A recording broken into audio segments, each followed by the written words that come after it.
أشرف الأنبياء وسيد المرسلين سيدنا محمد وعلى آله وأصحابه أجمعين.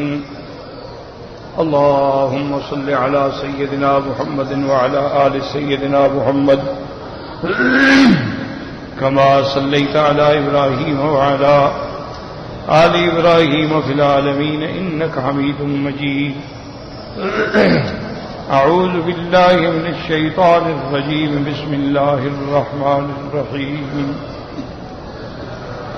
وأصحاب اليمين ما أصحاب اليمين في سدر مخضود وطلح ممدود وظل ممدود وماء مسكوب وفاكهة كثيرة لا مقطوعة ولا ممنوعة وفرش مرفوعة إنا أنشأناهن إنشاء فجعلناهن أبكارا عربا أترابا لأصحاب اليمين. سلة من الأولين وسلة من الآخرين. اللہ تبارک و تعالی نے کلام مقدس کی ان آیات مبارکہ میں سعداء کا ذکر فرمایا ہے جن کو اللہ اپنی رحمتوں سے جنت اور اس کے انعامات سے نوازیں گے. جیسے الحمدللہ آپ نے پہلے پڑھا ہے کہ قرآن مقدس میں یہ فیصلہ ہو گیا، اللہ نے ارشاد فرما دیا کہ تمہاری آگے جانے کے بعد 3 قسمیں ہوں گی. ایک قسم تو ہوگی اصحاب المیمنہ، دائیں والے. دائیں والوں سے مراد یہ ہے کہ جن کو قیامت والے دن نامہ اعمال دائیں ہاتھ میں ملے گا اور وہ اللہ کے عرش کے بھی دائیں جانب ہوں گے. اور حضرت آدم علیہ السلام کی پشت سے جب اللہ نے ارواح کو نکالا تھا تو ان کو دائیں طرف سے نکالا تھا. اور یہ وہی خوش نصیب لوگ ہوں گے کہ اللہ تبارک و تعالی نے جب اپنی قدرت سے ان ارواح پہ نور ڈالا تھا تو جو نور ربی سے مستفید ہوئے انہی کو ایمان نصیب ہوا. وہ دنیا میں بھی نور ایمان پہ رہے، نور قرآن پہ رہے، نور نبوت سے مستفید ہوئے، اور قیامت والے دن بھی ان کے آگے نور ہوگا.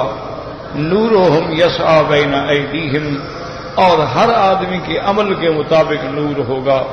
کسی کا بہت زیادہ ہوگا، آسمانوں تک ہوگا، اور کسی کا ایک کھجور کی قامت کے برابر ہوگا، اور ادنا سے ادنا مومن جو ہے اس کے بھی پاؤں کے انگوٹھے میں نور ہوگا اور روشنی میں چل رہا ہوگا. یہ ہوئے اصحاب المیمنہ. اور دوسری قسم کیا تھی؟ اصحاب المشأمہ. اصحاب المشأمہ کا معنی وہ لوگ جن کو قیامت والے دن نامہ اعمال بائیں ہاتھ میں ملے گا. اللہ تبارک و تعالی معاف کرے. تو یہ وہ لوگ ہیں جو کافر ہیں، جن کی موت کفر پہ ہے، شرک پہ ہے، نفاق اعتقادی پہ ہے. ان سب کو نامہ اعمال جو ہے وہ بائیں ہاتھ میں ملے گا. اور وہ بدترین قسم ہوگی جو اللہ کی ہر خیر سے محروم ہوگی اور ہر شر اور عذاب کی مستحق ہوگی. یہ ہیں اصحاب المشأمہ. یہ تو کوئی سمجھ رہے نا کہ جنرل تقسیم، لیکن سب سے اونچی قسم جو ہے اصحاب الیمین میں سے پھر وہ ان لوگوں کی ہوگی والسابقون السابقون اولئک المقربون، جو ہر کام میں سبقت کرنے والے، ایمان میں سبقت کرنے والے، شریعت کے احکام پہ عمل کرنے میں سبقت کرنے والے، اللہ کے رسول کی اطاعت میں سبقت کرنے والے. تو یہ سابقون جو ہیں یہی وہ لوگ ہیں جو اللہ کے مقرب ہوں گے.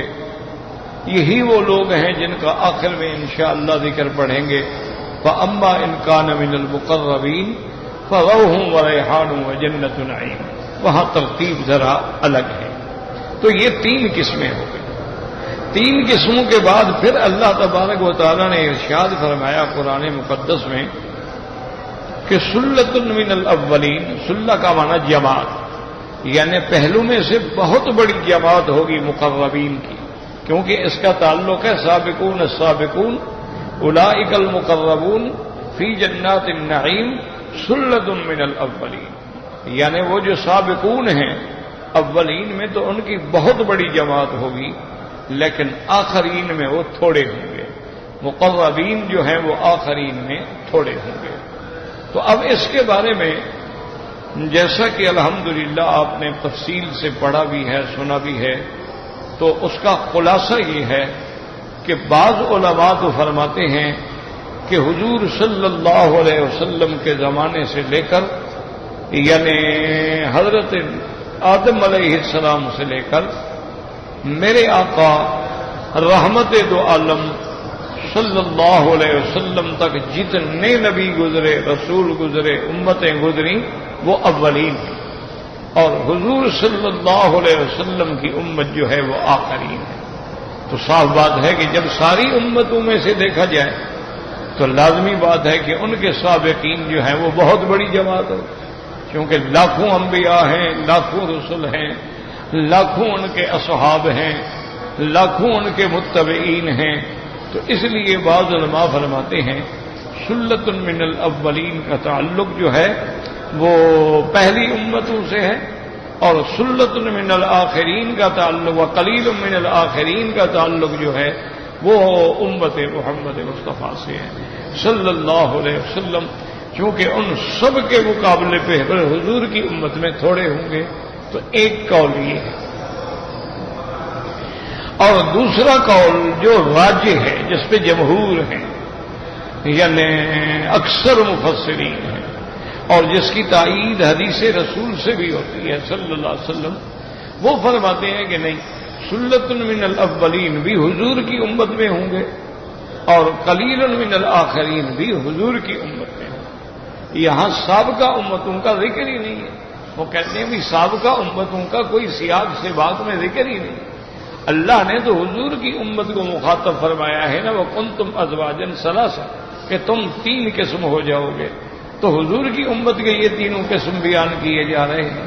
تو اس لیے وہ کہتے ہیں کہ سلۃ من الاولین کا معنی یہ ہے کہ حضور کا ابتدائی دور جو ہے اس میں تو سابقین بہت زیادہ ہوں گے، لیکن آخر امت میں آ کر وہ تھوڑے ہو جائیں. لیکن مراد امت محمد مصطفیٰ ہے صلی اللہ علیہ وآلہ آلہ واصحابہ وسلم.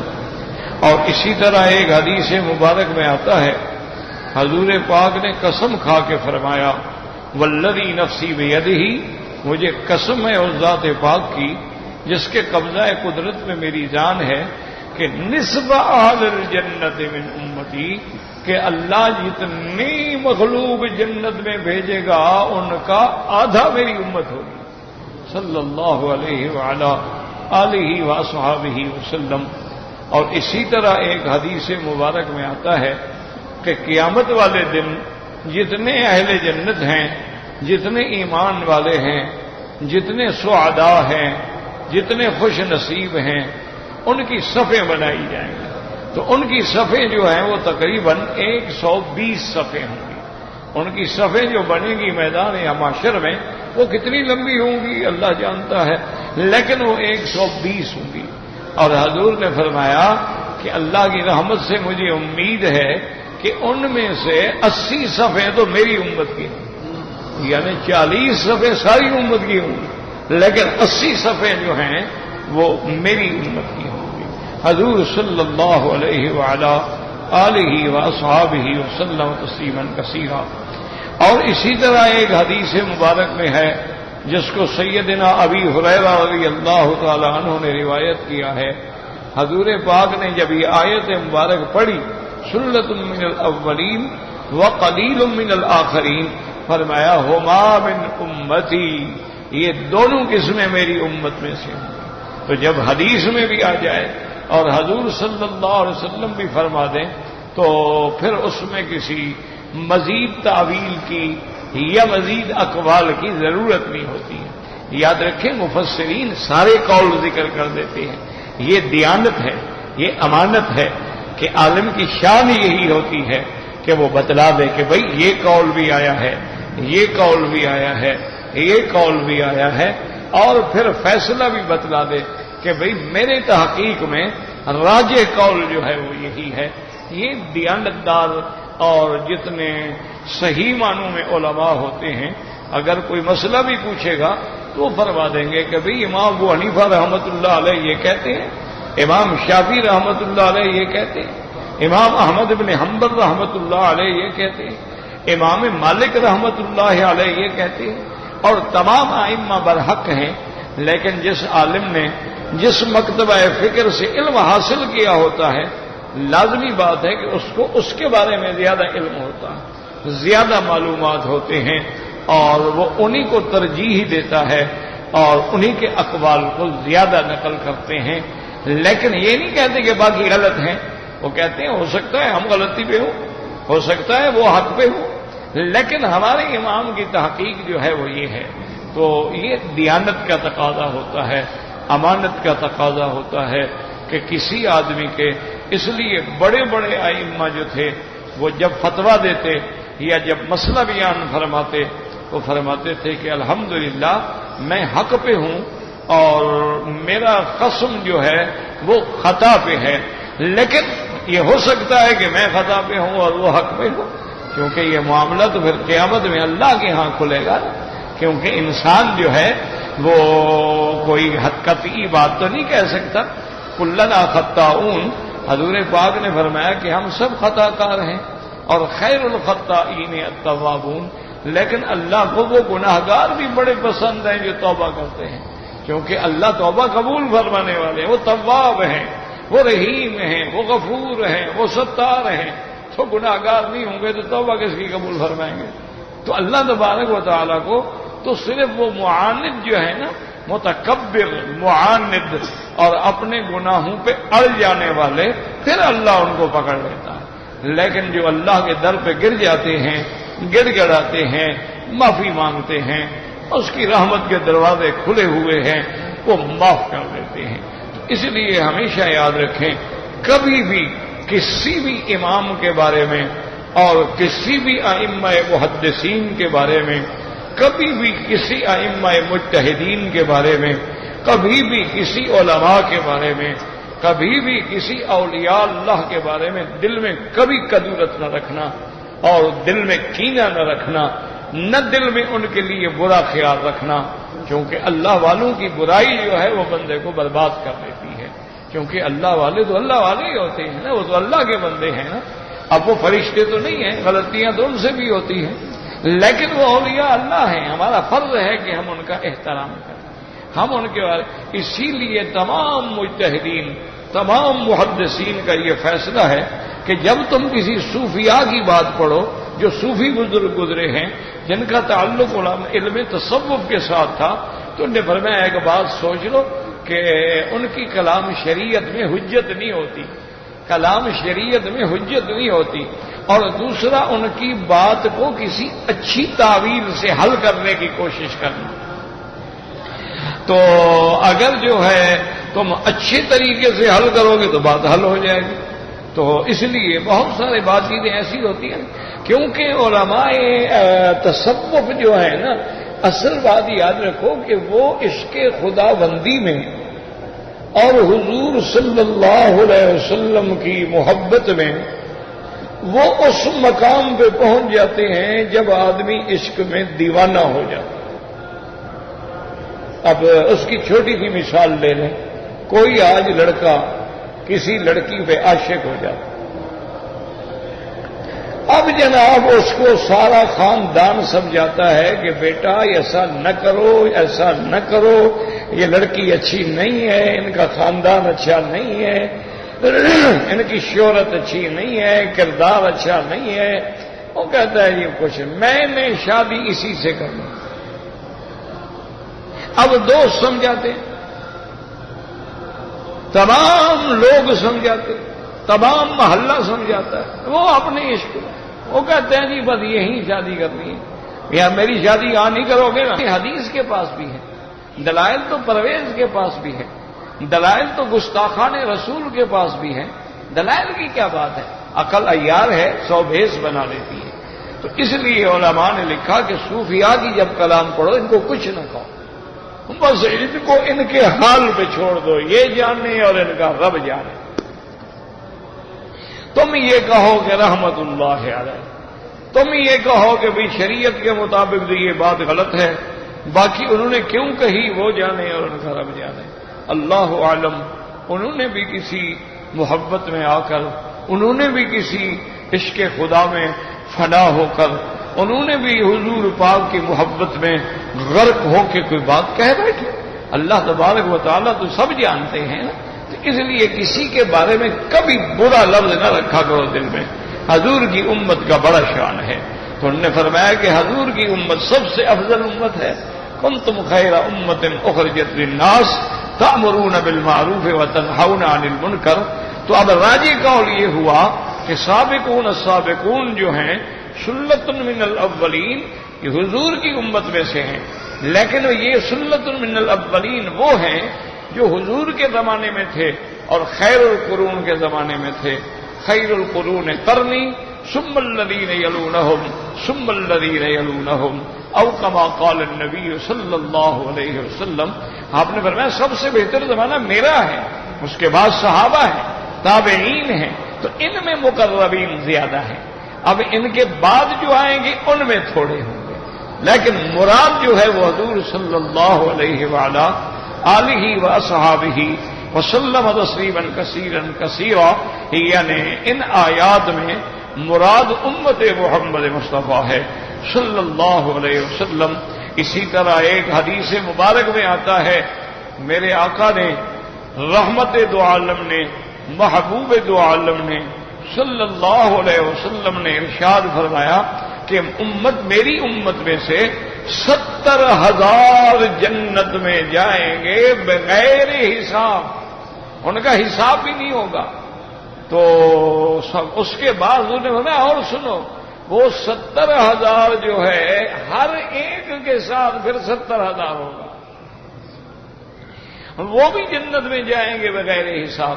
تو اب اندازہ کریں، اسی طرح جیسے حدیث مبارک میں آتا ہے کہ حضور صلی اللہ علیہ وسلم جنت البقیع الغرقد پہ کھڑے ہو کے دعا فرما رہے تھے کہ یاد رکھو قبروں پہ جانا جائز ہے، قبروں پہ جا کے قبر والوں کے لیے دعا کرنا، ان کی مغفرت کے لیے دعا کرنا، ان کے درجات کی بلندی کے لیے دعا کرنا جائز ہے، بلکہ ضروری ہے۔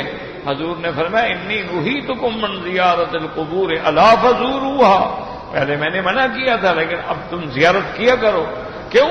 انہا تذکر الآخرہ، کہ جب تم قبرستان میں جاتے ہو تو تمہیں آخرت یاد آتی ہے، تمہیں اپنی موت یاد آتی ہے، تمہیں اندازہ ہوتا ہے کہ ایک دن میں نے بھی اسی جگہ آنا، یہی آخری ٹھکانہ ہے، اور اسی میں آ کے سب دوست نے چھوڑ کے چلا جانا ہے، تو اس کے لیے ہم تیاری کریں۔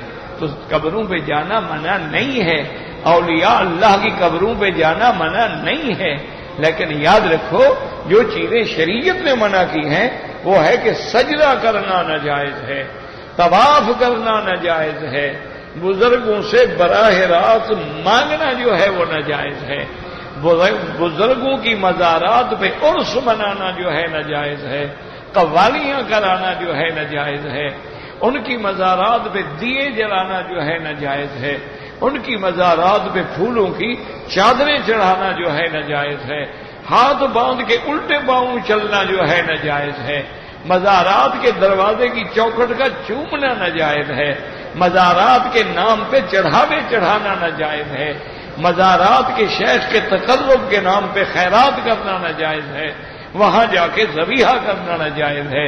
یاد رکھو یہ صرف ہم نہیں کہتے جن کو تم وہابی کہتے ہو، بلکہ جو منصف لوگ ہیں نا، اب دیکھیں کہ بریلوی علماء میں سے ایک بہت بڑے عالم بھی تھے، بہت بڑے پیر بھی تھے، حضرت مہر علی گولڈ شریف کے تھے رحمت اللہ علیہ، تو وہ بہت بڑے عالم بھی تھے، اور بہت بڑے پیر بھی تھے. انہوں نے ایک کتاب لکھی ہے، اس کا نام ہے اعلاء کلمۃ الحق. تو اس سے وہ سوال جواب ہے. یعنی بعض مریدوں نے پوچھا، آپ سے سوال پوچھا کہ حضرت آج کل جو ہمارے ہاں قوالیاں ہوتی ہیں، عرس ہوتی ہیں، فرمایا سب ناجائز ہیں. انہوں نے کہا جی جو تعظیمی طور پہ قبر پہ سجدہ کرتے ہیں، فرمایا بالکل ناجائز ہے، اور اگر عبادت کی نیت ہو گئی تو یہ کافر اور مشرک ہے. یہ ان لوگوں نے لکھا ہے کہ وہ حق کہنے کے لیے نہیں ہچکچا. حالانکہ وہ خود صوفی ہیں، بہت بڑے صوفی ہیں، بہت بڑے پیر ہیں. اور گولڑا شریف ابھی بھی ان کے میرے خیال میں پوتے تھے نصیر الدین ناصر رحمت اللہ علیہ، وہ بھی فوت ہو گئے، جوانی میں فوت ہو گئے، اللہ ان کی مغفرت فرمائے.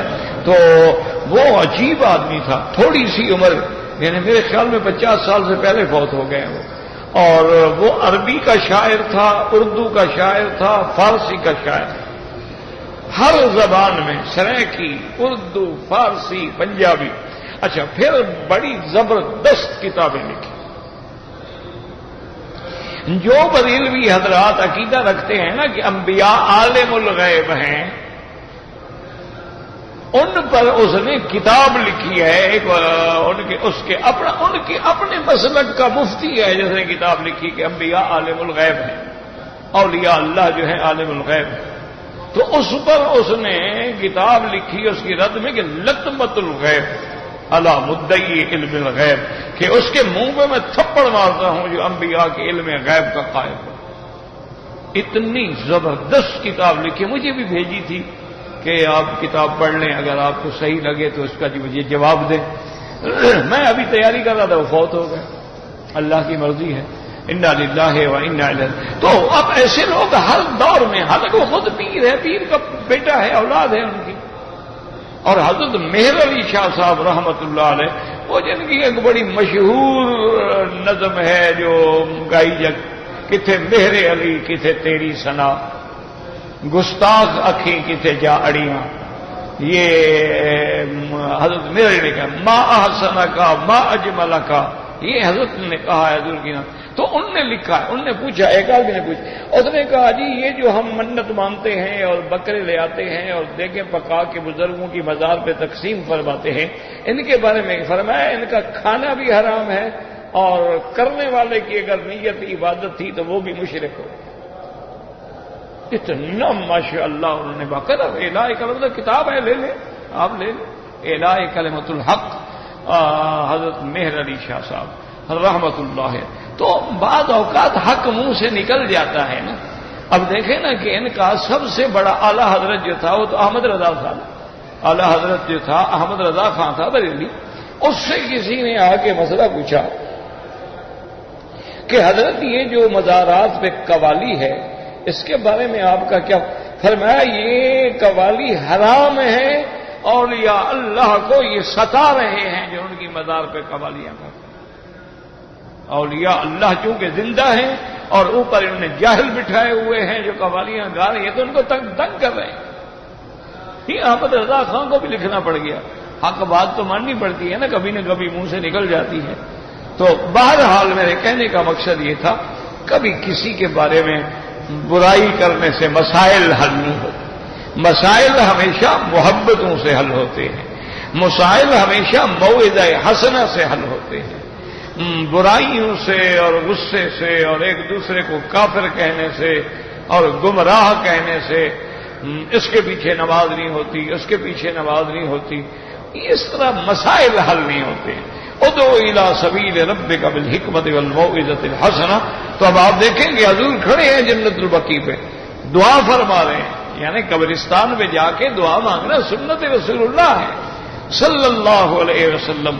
تو پھر جب واپس آئے، بڑا لمبا واقعہ ہے، تو حضور نے فرمایا عائشہ تم نے بنی کلاب قبیلہ جو ہے، یہ عرب لوگ جو ہے نا یہ ایسے نام رکھتے تھے، بنو کلب، بنو اسد، بنو فہد، بنو فہر، بنو نمر.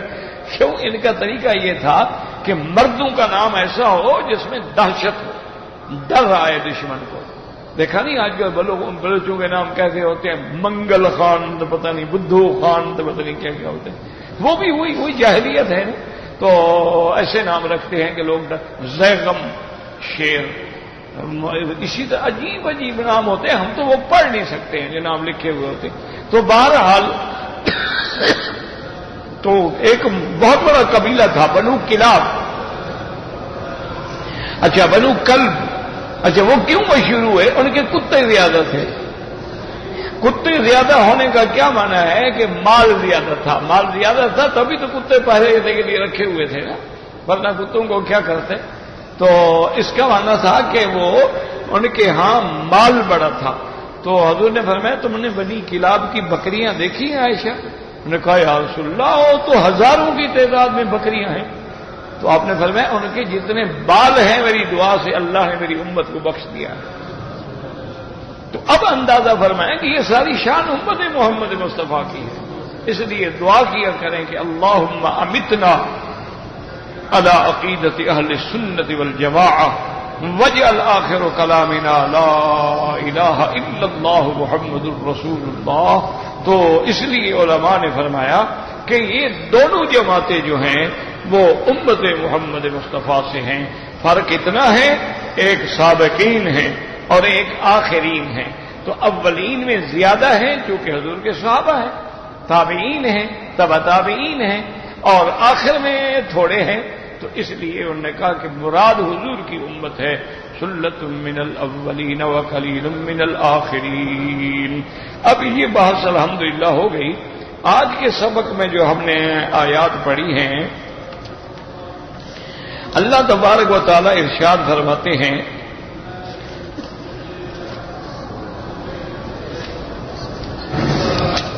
کہ ان آیات مبارکہ میں جو اللہ پاک نے ارشاد فرمایا ہے وَأَصْحَابُ الْيَمِينِ مَا أَصْحَابُ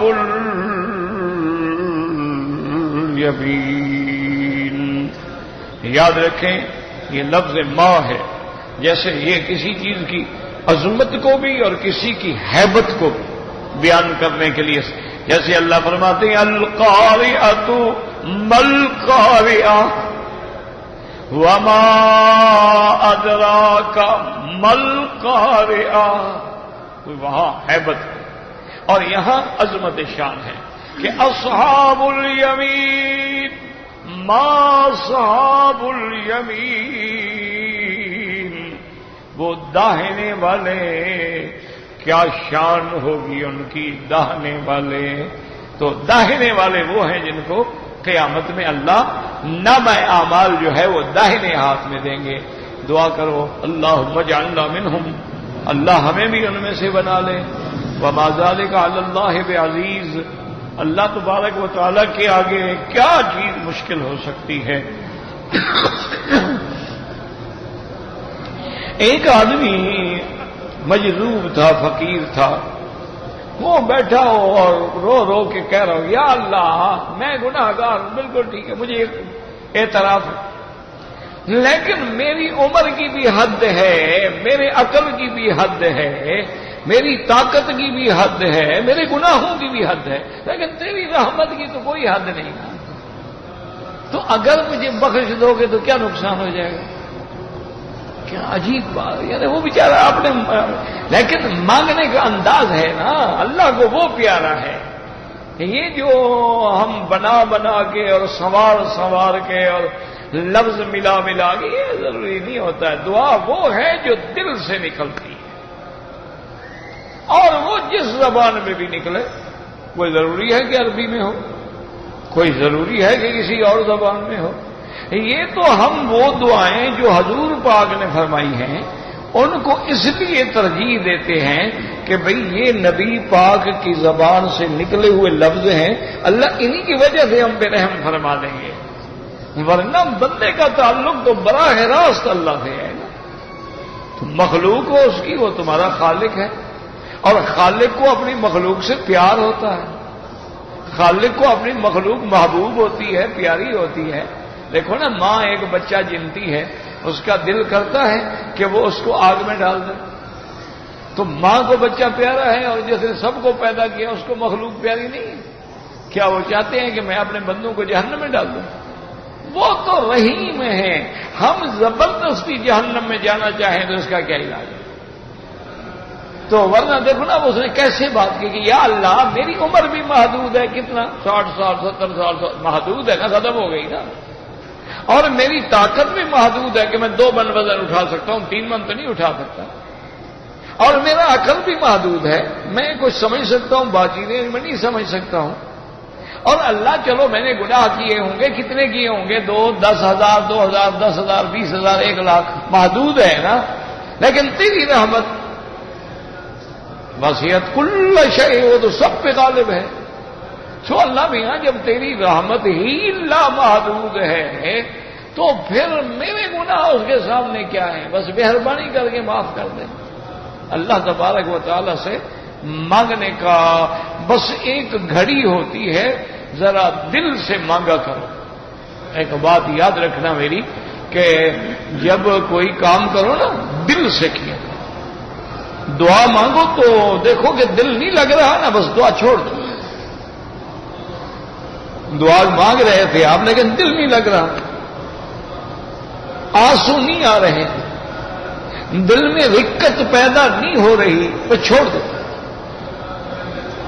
اگر دعا مانگتے مانگتے آپ کو لطف آ رہا ہے، مزہ آ رہا ہے کہ یار میں اپنے خالق سے بات کر رہا ہوں، میں اپنے مالک سے بات کر رہا ہوں، میں اپنے محبوب سے بات کر رہا ہوں، اور مزہ آ رہا ہے کہ اور مانگوں تو سمجھو کہ اللہ کی رحمت آ گئی. یہی مانگنے کا وقت ہوتا ہے کہ اس وقت مانگ لو، پھر وہ جو مانگو گے وہ کبھی خالی نہیں جاتی ہے بات. تو اس لیے ہمیشہ علماء نے لکھا ہے، بزرگوں نے لکھا ہے، پانی پیتے ہو جب پانی ہاتھ میں پکڑو نا تو اس کی رحمتوں پہ غور کرو کہ مولا تیری مجھ سے کتنی محبت ہے. اگر تو پانی نہ بناتا میں تو پیاسا مر جاتا. تم نے پانی بنا کے مجھے بچایا ہے، کتنا مجھ سے محبت کرتے ہو. اچھا مجھے چونکہ پانی کی زیادہ ضرورت ہے تم نے مفت کے انتظام کر دیا. جہاں کنواں نکالو پانی تیار، نل لگاؤ پانی تیار. پیسے تو نہیں لگتے نا، دودھ کے تو پیسے لگتے ہیں لیکن پانی کے تو نہیں لگتے. یا اللہ دیکھو ہوا نہ ہوتی میں تو مر جاتا. تو میرا کتنا محبوب رب ہے، میرے لیے ہوائیں چلا دی ہے. میرا مولا تو کتنا کریم ہے. اچھا اور کبھی کبھی جو جھٹکے رہتا ہے نا ہمیں، وہ بھی ہوتا ہے نا، زخم ہو جائے تو کبھی کبھی سخت مرہم بھی لگانی پڑتی ہے نا. وہ زخم جلا رہا ہے 2 منٹ کے بعد ٹھنڈا ہو جاتا ہے. وہ بھی جھٹکے تو دیتا ہے، 100 طرف بھی 100 عذاب کے کوڑے تو برساتا ہے، لیکن اس کا مقصد بھی یہی ہوتا ہے کہ ٹھیک ہو جاؤ، ٹھیک ہو جاؤ. جیسے بچہ اسکول نہیں جاتا کیسے ماں باپ ایسے وحشی بن جاتے ہیں. یعنی ماں حیران ہو کے دیکھ رہی ہوتی کہ باپ اپنے بیٹے کو کہتے کیا ہے تم دشمن کو مار رہے ہو کہ چھوڑو ایک طرف ہو جاؤ، میں اس کی چمڑی ادھیڑ دوں گا. کیوں کہ اگر نہ پڑھا تو جاہل بنے گا، جاہل ہوا تو پھر جھاڑو لگائے گا سڑک پہ کھڑے ہو. تو ساری زندگی کے جھاڑو لگانے سے اب یہ مار کھانا بہتر ہے نا کچھ پڑھ جائے، کچھ سیکھ جائے. تو اللہ تبارک و تعالیٰ بھی ہمیں اگر کبھی کبھی تھوڑا سا جھٹکا دے دیتے ہیں، کبھی سیلاب کا، کبھی زلزلے کا، کبھی کسی اور عذاب کا، اور کبھی ہمارے گھر کی نعمتیں ہمیں نہیں ملتی. گنے کا ملک ہے چینی نہیں ملتی، گندم کا ملک ہے گندم نہیں ملتی، بصل کا ملک ہے بصل نہیں ملتا، آلو کا ملک ہے آلو نہیں ملتا. تو یہ اللہ کی طرف سے تنبیہ ہے کہ سنبھل جاؤ سنبھل جاؤ سنبھل جاؤ، بچ جاؤ، لوٹ آؤ میرے دروازے پر. اچھا کوئی کہتا ہے جی وہ کافروں نے تو نعرہ نہیں لگایا تھا کہ لا الہ الا اللہ، ہم اسلام کے نام پہ ملک لے رہے ہیں، اس میں اسلام لائے. یہ نعرہ تم نے لگایا تھا تو پھر لاؤ، نہ لاؤ تو بھگتو. ہندوؤں تو نہیں کہا تھا، انہوں نے تو نہیں کہا تھا نا کہ مطلب کیا ہوگا لا الہ الا اللہ، ہر گلی ہر کوچے میں یہ چرچا تھا. انہوں نے تو نہیں کہا، انہوں نے تو کہا ہم تو اپنے بھگوان کو بٹھائیں گے نا. وہ تو اپنے بھگوان کے پیچھے لگے ہوئے ہیں. نعرے تو تم نے لگائے تھے جناب، اللہ کی مخلوق کو تو تم نے قربانیوں پہ تیار کیا. لوگ اسلام کے نام پہ مر گئے، نبی کے نام پہ مر گئے، قرآن کے نام پہ مر گئے، عزتیں لٹ گئی. جب تم اسلام کے غدار بن جاؤ گے تو پھر بھی اس کی رحمت ہے کہ جھٹکے دے رہا ہے. سنبھل جاؤ سنبھل جاؤ سنبھل جاؤ، لوٹ آؤ اللہ کے دروازے پر، توبہ کر لو، رجوع کر لو. بے حیائیاں بند کر دو، نافرمانیاں بند کر دو، زنا کے انڈے بند کر دو، گناہوں کے اڈے بند کر دو، فحاشی کے اڈے بند کر دو۔ یہ جو لوگوں کو ہر وقت بے حیائی سکھائی جا رہی ہے، ان کو بند کر دو، دیکھو اللہ کی رحمت آتی ہے کہ نہیں؟ اللہ تبارک و تعالیٰ کی رحمت آئے گی۔ یہ ہمارے گناہوں کی وجہ سے آ جاتا ہے جھٹکا۔ ما نزل بلاء الا بذنب وما رفعت الا بتوبۃ۔ تو بہرحال اب یہ فیصلہ ہو گیا کہ وہ دونوں جماعتیں حضور کی امت ہوں گی۔ اب ہیں اصحاب الیمین، داہنے والے۔ وہ داہنے والے جو ہوں گے جن کو نامہ اعمال داہنے ملے گا، ان کی کیا ما اصحاب الیمین، کیا نرالی شان ہوگی، وہ کتنے شان والے ہوں گے۔ تو اللہ تبارک و تعالی ان کی عظمت شان بھی، اس لیے قرآن میں آتا ہے کہ جب ایک آدمی کو نامہ عمل داہنے ہاتھ میں ملے گا، اللہ نے نقشہ کھینچا، حالانکہ ابھی تو وہ ملا ہی نہیں، وہ تو ملے گا نا، ابھی نہ قیامت آئی نہ نامہ عمل تقسیم ہوئے، لیکن اللہ نے ایسا منظر کھینچا ہے قرآن میں کہ اگر تم چشمے یعنی دیکھنے والی آنکھ رکھتے ہو نا تو تمہارے سامنے وہ تصویر آ جائے۔ اما من اوتی کتابہ بیمینہ فیقول ہاؤم اقرؤوا کتابیہ انی ظننت انی ملاق حسابیہ۔ جس کو دائنے ہاتھ میں نامہ عمل ملے گا وہ زور زور سے پکارے گا، او میرے دوستو، میرے بھائی، ادھر آؤ، ادھر آؤ، دیکھو مجھے، دیکھ لو میرا نتیجہ آ گیا ہے۔ کیوں؟ مجھے یقین تھا کہ میں نے خدا کے پاس جانا ہے، مجھے یقین تھا کہ حساب کتاب ہونا ہے، تو میں تیاری کر کے آیا، کامیاب ہو گیا۔ اور جس کو بائیں ہاتھ میں ملے گا اس کا کیا حال ہوگا؟ اما من اوتی کتابہ بشمالہ فیقول یا لیتنی لم اوت کتابیہ۔ جس کو بائیں ہاتھ میں ملے گا وہ کہے گا کاش یہ مجھے نہ ہی ملتا تو اچھا، نہ ہی دیکھتا تو میں اچھا تھا، اس میں تو بس میرا کچا چٹھا سارا لکھا ہوا ہے، کوئی چیز چھوٹی ہی نہیں۔ تو اس لیے اللہ فرماتا اصحاب الیمین واصحاب الیمین ما اصحاب الیمین فی سدر مخضود۔ اللہ فرماتے ہیں وہ داہنے والے جو ہیں جنت میں بیری کے درختوں کے نیچے ہوں گے، اور بیری بھی ایسی جس کے کانٹے چھانٹ لیے گئے ہوں۔ سدر مانا بیری کا درخت، اور مخضود مانا وہ بیری جس میں کانٹا کوئی نہ ہو۔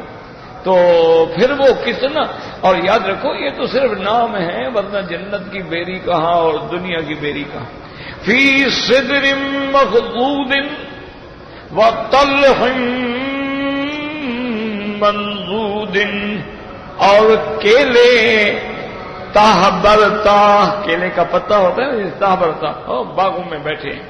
وظل ممدود، اور درختوں کا سائے اتنے لمبے سائے کہ سارا دن گھوڑے دوڑاتا رہے تو سایہ ختم نہ ہو۔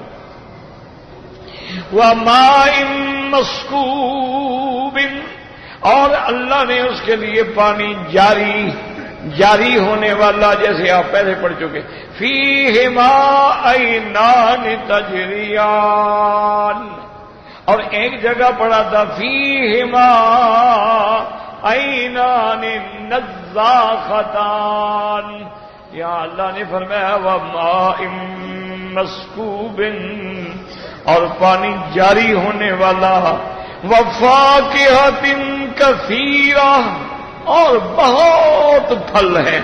یہ نہیں ہے کہ بس ایک ایک کلو دو کلو پڑے ہو، نہیں، کثیرۃ لا مقطوعۃ ولا ممنوعۃ، نہ مقطوعہ کیا مانا، نہ ختم ہونے والے اور نہ روکے جانے والے، کیا مانا کہ آم کا موسم اب ختم ہو گیا، اب کوئی کہے جی آج بھی وہ انور اٹول تو بھیجو، مولوی صاحب کیا کہہ رہے ہو، موسم ہی گزر گیا، آپ انور اٹول کہاں سے لے آئیں؟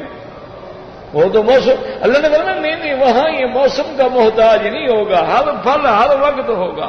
لا مقطوعۃ ولا ممنوعۃ.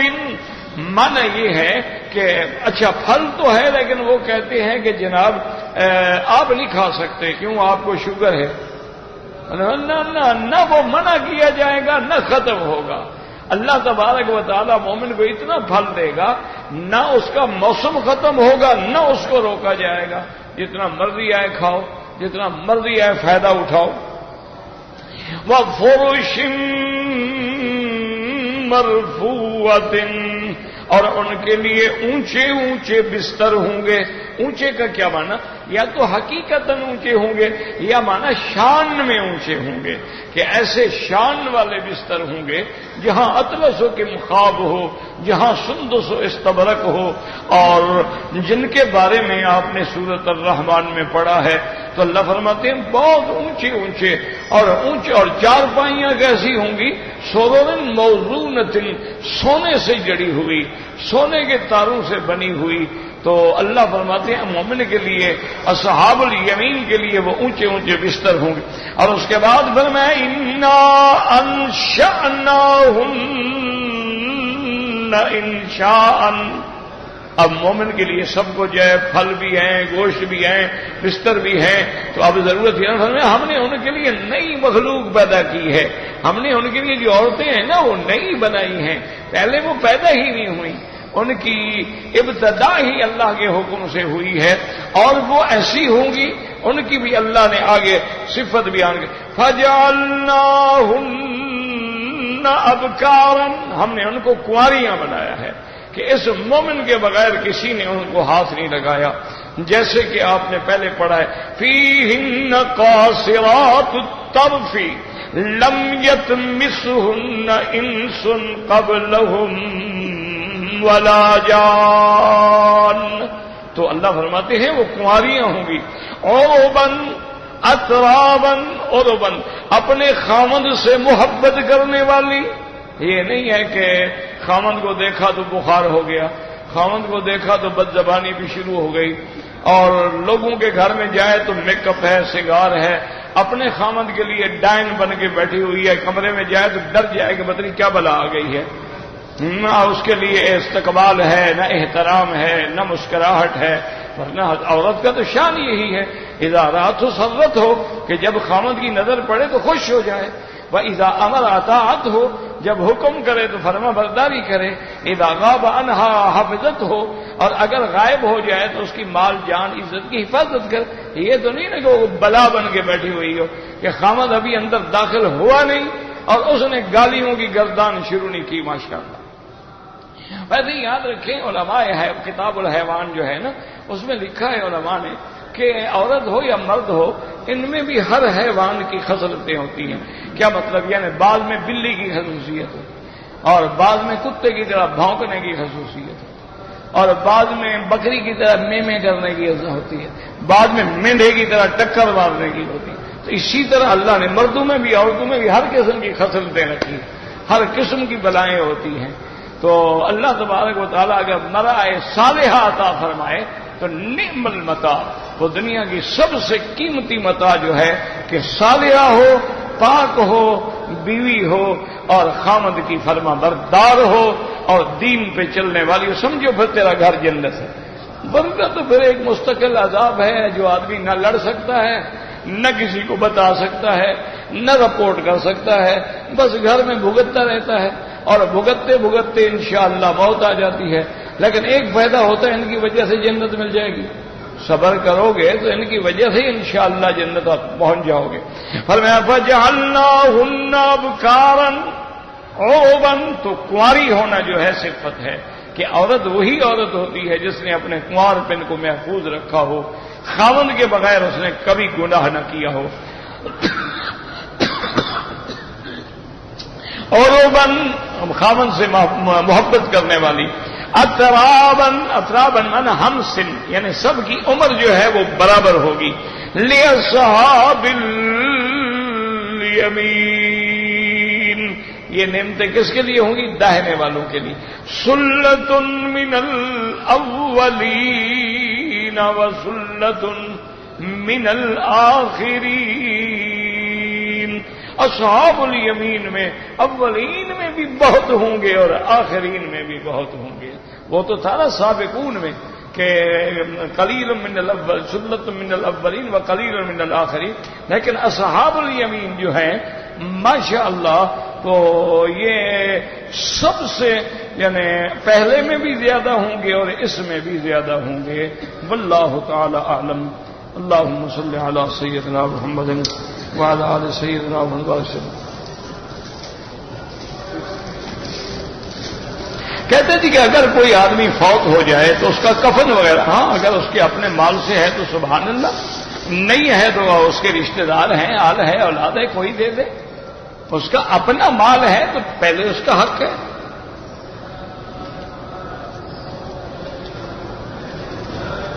کہتے جی اپنے والدین کے نہ محرم رشتہ داروں کو نہیں ملتے. نہ ملنے کا معنی یہ تھوڑا ہے کہ ملو تو بغیر پردے کے ملو، پردے کے ساتھ ملو. یہ تمہیں کس نے کہا ہے کہ نہ ملو؟ ضرور ملو لیکن پردہ قائم رکھو. اگر وہ پردہ توڑنا چاہتے ہیں تو اللہ کے حکم کی کبھی مخالفت نہ کرو.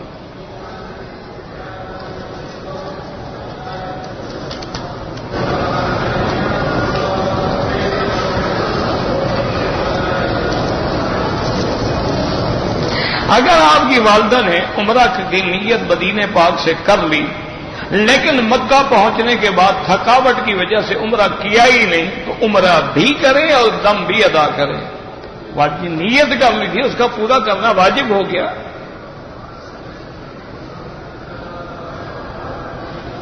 کہتے جی کہ کوئی کام کرتے ہیں تو خسارہ ہو جاتا ہے تو جو کام شروع کرو اس کے کرنے سے پہلے استخارہ کرو. استخارہ کر کے جو کام کرو گے کبھی خسارہ نہیں ہوگا. اور اس کے بعد استغفار زیادہ پڑھا کرو، استغفر اللہ استغفر اللہ.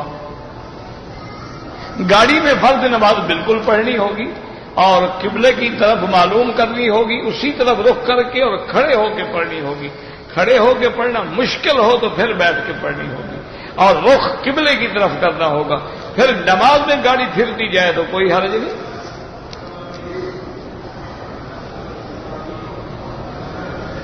کہتے جی کہ ابھی ہمیں سیٹلائٹ پہ بتلا رہے ہیں سائنس والے کہ 2012 میں یہ دنیا ختم ہو جائے گی. ان کی دنیا ختم ہو جائے گی، ہماری کیوں ختم ہو؟ انشاءاللہ وہ ختم ہونے والے ہیں، ان کا انجام قریب آ گیا ہے. ابھی ہمارے لیے تو بڑا وقت ہے. ابھی تو خروج دابہ نہیں ہوا، یاجوج ماجوج نہیں نکلے، حضرت عیسیٰ علیہ السلام نہیں آئے. کیسے ختم ہونے والی ہے؟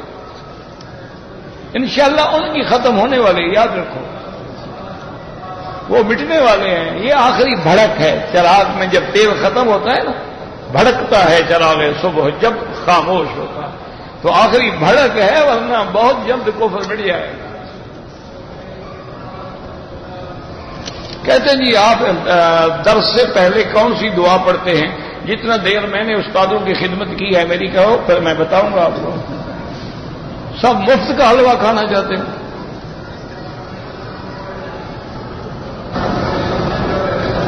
کہتے ہیں جی کہ آپ کی کھانسی کا علاج جو ہے نیم کے پتوں کا عرق جو ہے وہ چھوٹی چمچ سونے سے پہلے 7 دن پیئے. اللہ شفا دی. تو مجھے بنا کے دے دو، میں تو نہیں ایسا ہوتا تو میں دوائیں کر نہ لیتا. آپ بنا کے لے آئیں، اللہ جزائے خیر دے. اور نیم کا کو درخت قیمت تو لگے گی نہیں، مفت ملے گا. کیسے نکالا جاتا ہے عرق مجھے پتا نہیں ہے. نسخہ بتایا ہے تو پورا بتاؤ. میں نے مدینہ منورہ جانا ہے، پھر اس سے جدہ مجھے کام ہے. تو جدے اگر آپ آئیں تو احرام ضروری نہیں ہے. حوالہ جو ہے یا ہنڈی نہیں کرنا چاہیے، اس سے اسلامی ملکوں کو نقصان ہوتا ہے. کہتے جی کہ ایک پیر صاحب نے نکاح پڑھایا شادی حال میں، خطبہ نہیں پڑھایا. خطبہ آتا پیر صاحب کو تو پڑھتا نہ بیچارا، نہ اس کا کیا قصور ہے غریب کا. اس کو خطبہ تو آتا نہیں تھا، تم نے پکڑ کے بٹھا دیا. پتہ نہیں اس نے نکاح کیسے پڑھایا، کوئی گواہ بھی تھے کہ نہیں، ایجاب قبول بھی ہوا کہ نہیں. اگر باقی ہوا ہے تو انشاءاللہ نکاح ہو جائے گا. بسم اللہ الرحمن الرحیم تو پڑھی ہوگی نا، یہ تو پیر صاحب کو آتی ہوگی نا. باقی خطبہ تو اس کو آتا نہیں. کیا کرے. ایک پیر کو لوگوں نے اپنا مجبور کیا کہ بھائی عید کی نماز پڑھو. اب اس بیچارے نے کبھی زندگی میں نہیں پڑھا. اب وہ بڑا کہے کہ نہیں جناب اس مولوی صاحب کا حق ہے اور ان کا حق ہے. انہوں نے کہا نہیں حضرت آپ مرشد ہیں سید ہیں, جب آل رسول موجود ہو تو اور کون امام بن سکتا ہے. اب اس کو آگے کھڑا کر دیا, اس کو کچھ آئے تو پڑھائے, کیا کرے. اس نے جنازہ پڑھا دیا ماشاءاللہ.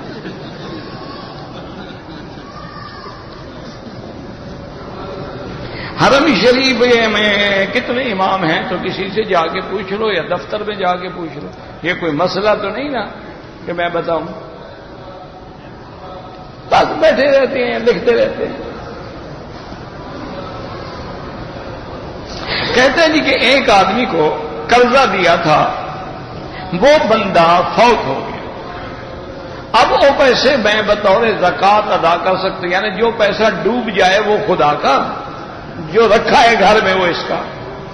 ماشاءاللہ اللہ کے ساتھ بھی چالاکی کر رہے ہو. وہ جناب زکوٰۃ نہیں ہوتی, وہ تو ڈوب گیا, ہے ہی نہیں, ملا ہی نہیں, زکوٰۃ کیسی.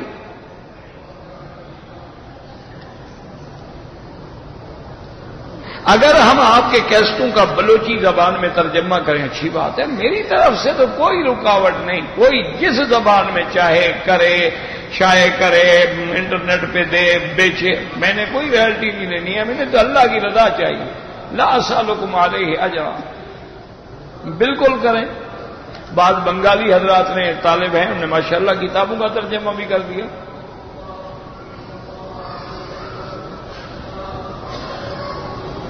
کہتے ہیں میں نے مکہ میں رہتا ہوں, حج افراد کیا تھا. بالکل ٹھیک ہے.